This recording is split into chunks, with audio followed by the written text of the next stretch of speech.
Hamish, how are you doing? Congratulations on the role. Thanks so much. Thank you. Now, what kind of pressures come with playing a president, especially one that is as popular as, Abraham Lincoln was and still is, actually? No, tremendous pressure, but also just like a terrific privilege to get to spend a little time in those boots and say some of those words that he actually said. It's uh, I was going to say a modern saint, but I guess it's 160 years ago, but certainly a saint of our national history. And what goes into for an actor to find your voice? Because you had a very specific voice, you had a very specific way of standing and walking that I noticed in those episodes of Manhunt.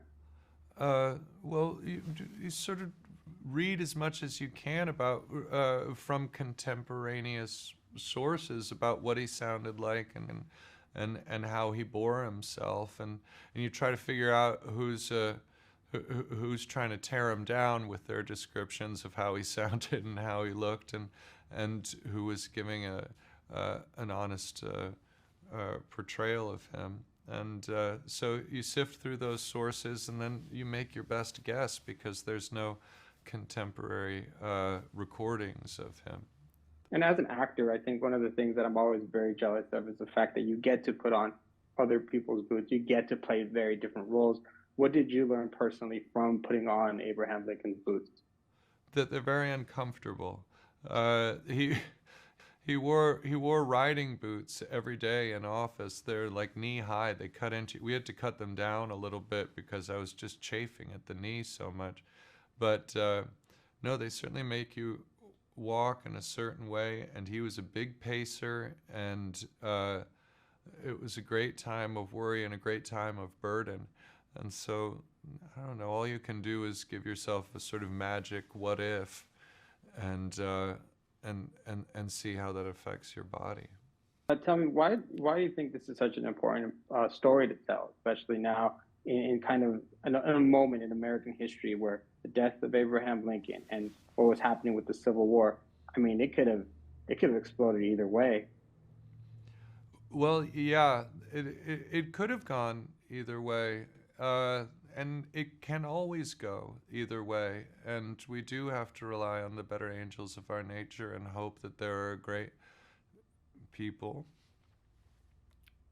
um, who will stand in the way of chaos and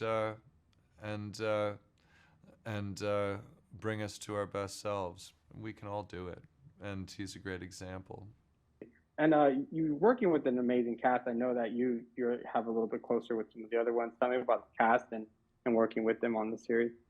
Uh, well, Tobias Menzies couldn't be a better human, but except that he may even be a better actor than he is a human. No, he's probably equally good as human and actor, but he's a wonderful person to be on set with and also to be off set with. Uh, and Fortunately, none of the chemistry that we had to be invented.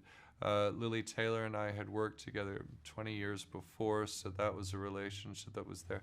And then, yeah, Anthony Boyle, I didn't actually have any scenes where he was in front of my face, only behind my head. But he's a really nice hang in Savannah as well. Amish, thank you so much for spending a few minutes with me. Congratulations on the role and on the series, and we look forward to seeing you again. Appreciate it so much. Thank you very much.